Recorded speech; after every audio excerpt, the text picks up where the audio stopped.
Hello அம்மா. நல்ல மழை, சூப்பர் கிளைமேட்டு. இப்ப பருப்பு வடை சாப்பிட்டா சூப்பரா இருக்கும். செஞ்சு தரீங்களா? அப்படின்னு ஸ்டொமக்கு கேட்டதும் இதோ உனக்காக அப்படின்னு அம்மா படபடன்னு பருப்பு எடுத்தாங்க, கிரைண்டர் எடுத்தாங்க, பரபரப்பாக வேலையை ஆரம்பிச்சிட்டாங்கங்க.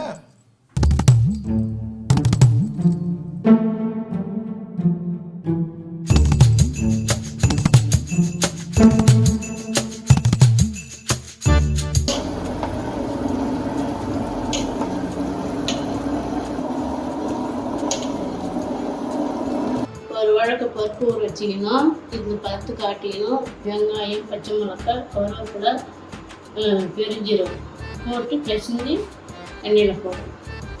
அப்படியே நம்ம கட் பண்ணி வச்ச எல்லாத்தையும் இந்த மாவில் போட்டு நல்லா மிக்ஸ் ஆகிற அளவுக்கு சூப்பராக பிசைஞ்சுக்கலாங்க.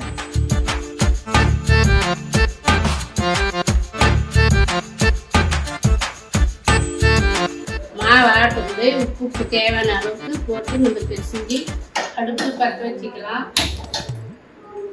வாழை வைக்கணும். எண்ணெய் தேவையான அளவுக்கு ஊற்றிக்கணும். எண்ணெய் நல்லா சூடானதுக்கு அப்புறமா நம்ம ரெடி பண்ணி வச்ச அந்த மாவை இப்படி அழகாக நமக்கு ஏற்ற சைஸுக்கு ஒரு உருண்டையை பிடிச்சி இப்படி நமக்கு ஒரு ஷேப்பில் அழகாக தட்டி எண்ணெயில் போட்டுடலாங்க. எண்ணெயில் பொறுமையாக போடணும். கொஞ்சம் வேகமாக போட்டால் தெரிச்சிரும் எண்ணெய், பார்த்துக்கோங்க. அதே மாதிரி மீதி இருக்க எல்லா மாவையும் எடுத்து இதே மாதிரி நம்ம உருண்டை பிடிச்சி தட்டி எண்ணெயில் போட்டு நல்லா வெந்ததும் அப்படியே கரண்டியை வச்சு இப்படி திருப்பி முழுசாக வெந்ததும் எடுத்தா மசாலா வடை ரெடி.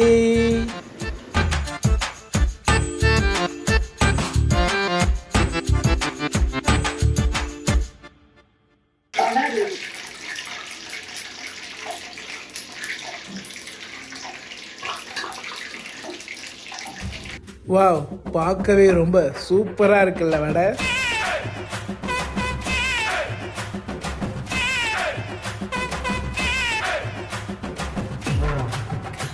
அட அட அட அட, என்ன ஒரு அருமையான மசாலா வடை தெரியுமாங்க? சும்மா இந்த ஒரு கிளைமேட்டுக்கு, அந்த ஜன்னல்ல வர ஈர காத்துக்கு அந்த சூடா வடை எடுத்து முழுன்னு சாப்பிட்றப்ப வேற லெவல் ஃபீல்.